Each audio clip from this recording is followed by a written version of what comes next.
बिस्मिल्लाहिर्रहमानिर्रहीम। CS604 इसकी assignment number 3 जिसकी डेडलाइन है 5/2/2021 और मार्क्स हैं इसके 15। आज हम इसको हल करेंगे। इसका पहला क्वेश्चन है हमारे पास जो कि 15 नंबर का एक ही सवाल है। Let us suppose a system with 5 process P0 to P4। कहते हैं कि फ़र्ज़ करें हमारे पास 5 प्रोसेसर पर मुश्तमिल एक सिस्टम है, लेकिन 4 रिसोर्सेज या 4 रिसोर्स टाइप है। 4 हमारे पास 4 किस्म के रिसोर्स हैं जो R0 से लेकर R3 तक हैं।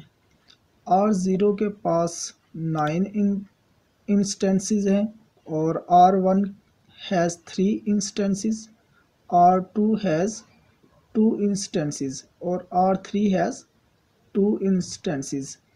Let us consider that.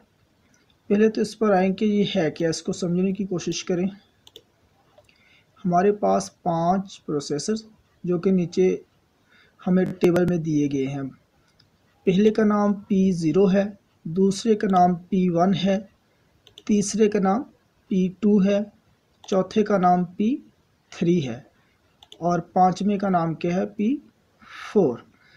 तो आगे रिसोर्सेज की बात कर रहा है, वो है हमारे पास R0 से लेकर R3, R0, R1, 2, 3, ये 4 रिसोर्सेज बनते हैं।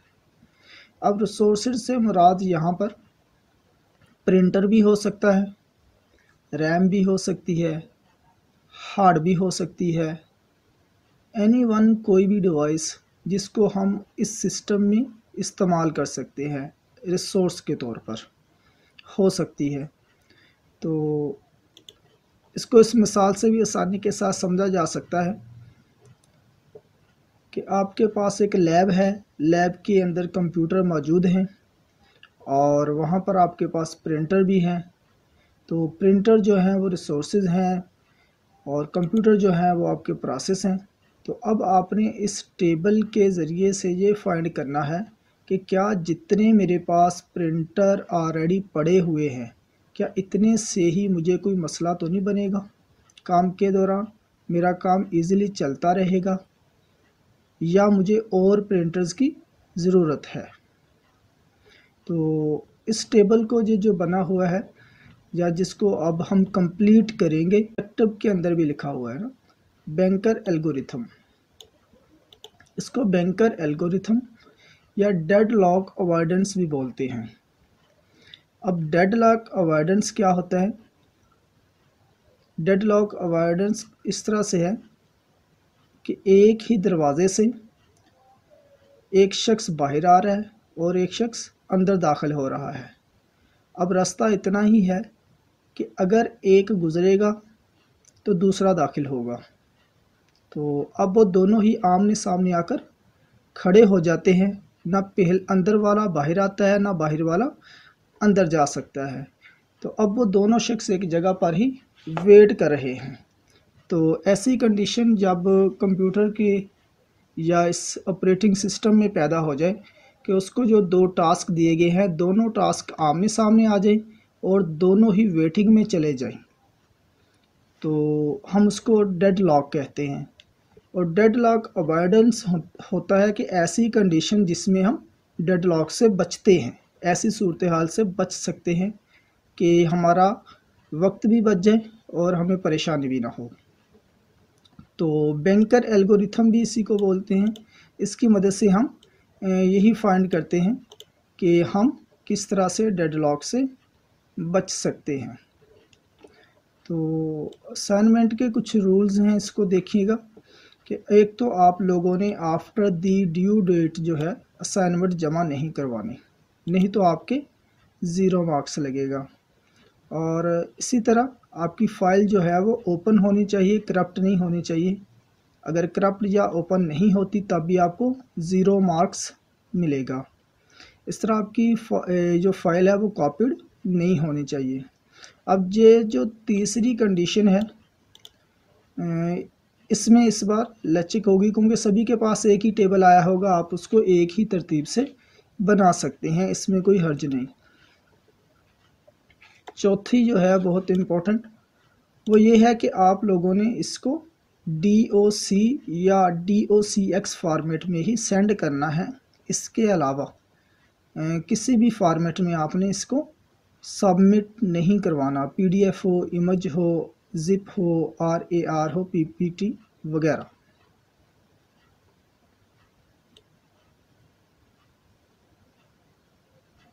अब आप लोगों को मुझे उम्मीद है इस प्रोसेस की समझ आ गई होगी जो अब हम करने जा रहे हैं, कि हमारे पास 5 प्रोसेस हैं P0 से P4 तक। 4 रिसोर्सेज हैं हमारे पास जिनको हमने इस्तेमाल करना है।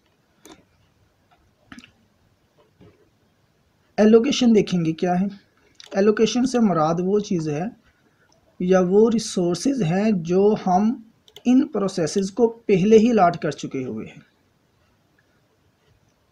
यानी जब हम लैब के अंदर दाखिल हुए, जो हमारे पास कंप्यूटर थे उनके साथ जो चीज़ें पहले ही अटैच थी, जिन रिसोर्सेज को वो पहले ही इस्तेमाल कर रहे थे, उसको हम एलोकेशन कहते हैं, जो पहले से उनको असाइन की जा चुकी हैं। तो मैक्स क्या है? मैक्स असल में नीड्स को ज़ाहिर करता है कि कितनी इसकी मैक्सिमम ज़रूरत है। ये तो एलोकेशन वो चीज़ है जो इसके पास है, लेकिन इस P0 को बेहतर तरीके पर और डेडलॉक से बचकर काम करने के लिए इसे R05 रिसोर्स चाहिए और R1 के 2 रिसोर्स चाहिए, R2 के 1 रिसोर्स चाहिए और R3 का 0 रिसोर्स चाहिए। अगर हम P0 को ये वाले जो मैक्स रिसोर्स है दे देते हैं तो ये अपना काम आसानी से कर सकता है। अब अवेल जो है, अवेलेबल मतलब अब हमारे पास बचते कितने हैं। चूँकि ये तो हमारे पास टोटल आ गए, R0 9 है, R1 3 है, R2 2 है, R3 2 है। इसको मैंने टेबल की शक्ल में आसानी से समझाने के लिए लिख लिया हुआ है। आपके पास जो असाइनमेंट है वो आपको यही पैराग्राफ मिला हुआ है, तो इसी में से मैंने उसको टेबल की फॉर्म में लिख लिया हुआ है। टोटल मेरे पास जो मौजूद हैं। अब एलोकेट कितने कर चुका हूँ? R0।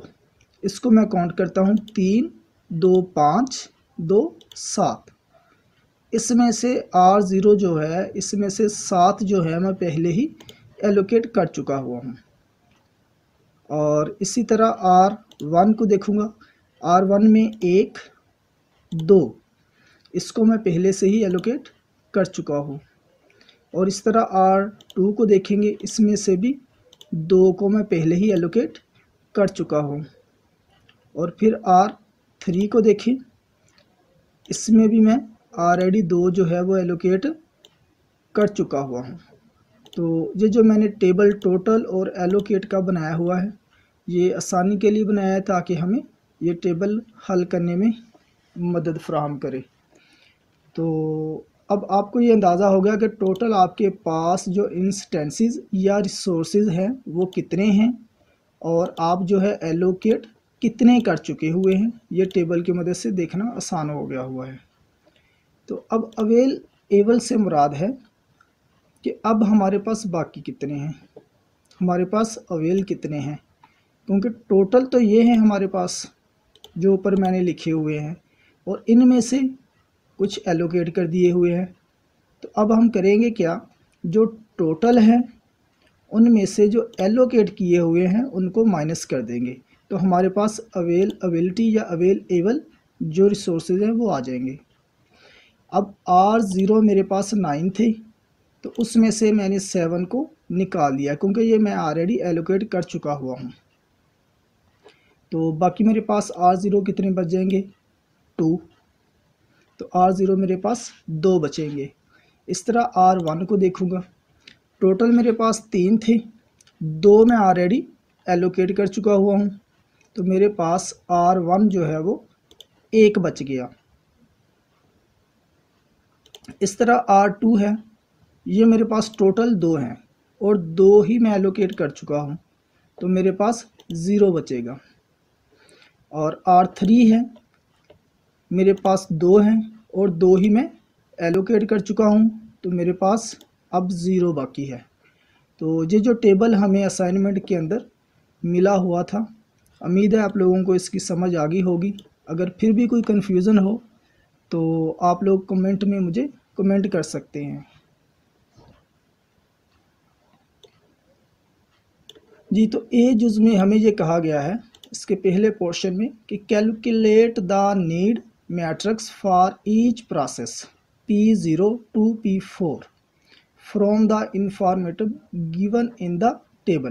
कहते हैं जो ऊपर टेबल में आपको मालूमात दी गई है उसको इस्तेमाल करते हुए आपने नीड मालूम करनी है P0 की, P1 की, P2 की, P3 और 4 की। तो एलोकेशन भी आपके सामने है, मैक्स भी आपके सामने है। मैंने इसको शेडिंग की मदद से बैकग्राउंड मतलब इसका चेंज कर दिया हुआ है ताकि देखने में यह अलग-अलग नज़र आए। तो अब नीड हम कैसे मालूम करते हैं, जो नीड मैट्रिक्स, इसका फार्मूला भी मैंने साथ लिख दिया हुआ है ताकि आसानी हो जाए। नीड इक्वल होती है मैक्स माइनस एलोकेशन के। अब जो मैक्स है हमारे पास वो ये है मैक्सिमम, और एलोकेट जो है वो ये है हमारे पास। तो आप लोगों ने मैक्सिमम में से जो मैक्स है, नीड है, उसमें से आपने एलोकेशन को निकाल देना है, तो आपके पास नीड बच जाएगी। अब कुछ लोग यहाँ पर कंफ्यूज हो गए होंगे कि यहाँ पर भी कहा जा रहा है मैक्स नीड है, यहाँ पर भी कह रहे हैं नीड बच जाएगी।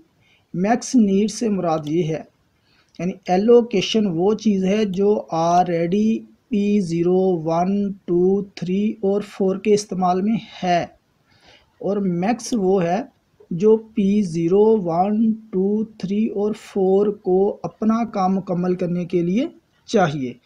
अगर P1 से लेकर 4 कहते हैं मैक्स के अंदर कि अगर हमें इतने रिसोर्सेज दे दिए जाएं जो मैक्स के अंदर लिखे हुए हैं तो हम आसानी के साथ अपना काम कर सकते हैं। और नीड जो है अब हम निकालने लगे वो ये है कि हमारे पास ये रिसोर्सेज हैं और इतनी हमें ज़रूरत है, तो हमें और कितनों की ज़रूरत है, या हमें किसी की भी ज़रूरत नहीं। हो सकता है कि हमें R0 की बिल्कुल ज़रूरत ना पड़े, हो सकता है हमें R0 जो भी रिसोर्स है, ये प्रिंटर हो सकता है, R0 हमारी हार्ड हो सकती है, रैम हो सकती है, कीबोर्ड हो सकता है, हमारी जो इंस्टेंस है, तो हो सकता है हमें एक की भी ज़रूरत ना पड़े, हो सकता है हमें बहुत सारों की ज़रूरत पड़ जाए। तो नीड मैंने किस तरह से फाइंड की हुई है, R0, R1, R2, R3। अब मैक्स मेरे पास R0 जो है वो टोटल 5 है, तो R0 जो है वो P0 कितने यूज़ कर चुका हुआ है, 3। तो अब टोटल उसको चाहिए 5। अब 5 में से मैं 3 निकाल दूंगा, क्यों? क्योंकि 5 तो उसको कुल चाहिए, 3 वो ऑलरेडी रखता है अपने पास, तो बाकी उसको अब R0 2 चाहिए। इसी तरह R1 पे आ जाए। R1 जो है उसको टोटल कितने चाहिए, P0 को 2, और R1 P0 जो है वो ऑलरेडी 1 अपने पास रखता है, तो मुझे R1 एक और चाहिए P0 के लिए। इसी तरह R3 कितने हैं एलोकेट हुए, 0, और इसकी रिक्वायरमेंट भी कितनी है, उसको चाहिए भी कितने, 0, तो यहाँ पर भी मैं 0 ही लिख दूँगा। इस तरह आप लोगों ने R1, 0, 1, 2 और 3 को फाइंड कर लेना है, जिस तरह से ये मैंने पहला किया है। मैंने तमाम को पहले से ही फिल करके रख लिया हुआ है ताकि टाइम बच सके। तो आपको समझाने के लिए मैं P1 को भी एक दफ़ा हल कर देता हूँ नीड को इसकी, बाकी आप लोगों ने खुद कर लेने हैं, टेबल आप लोगों के सामने है। तो मैक्स नीड जो है P1 की वो R0 में है 2। P1 को R0 जो इंस्टेंस है वो कितनी चाहिए, 2 चाहिए, और P1 को एलोकेट कितने हो चुके हुए हैं, 2। तो इसका मतलब है कि इसकी नीड ऑलरेडी पूरी हो रही है। तो यहाँ पर हम R0 में क्या लिखेंगे, 0 ही लिखेंगे कि हमें कोई और नहीं चाहिए। 2 की P1 को ज़रूरत थी और 2 ही उसे मिल गए हुए हैं। अब R1 देखते हैं इसका। R1 P1 को कितने चाहिए, P1 को R1 जो है वो चाहिए 1। तो P1 को मैं R1 पहले कितने दे चुका हूँ, कोई भी नहीं, 0 है। तो अब मैं नीड में लिख दूंगा कि मुझे एक R1 जो है वो P1 के लिए चाहिए। इस तरह मैं R2 को देखूंगा। R2 जो है मैक्स मुझे कितने चाहिए, P1 के लिए 0 चाहिए। तो यहाँ पर एलोकेट कितने हुए हैं, 0। इसका मतलब मुझे इसकी ज़रूरत भी नहीं है, तो मैं यहाँ पर R2 0 लिखूँगा। इस तरह R3 को देखें तो P1 को R3 जो रिसोर्स है वो चाहिए 1, और यहाँ पर एलोकेट कितने हुए हैं R3 P1 को, 0। तो इसका मतलब क्या है कि P1 को 1 की ज़रूरत है।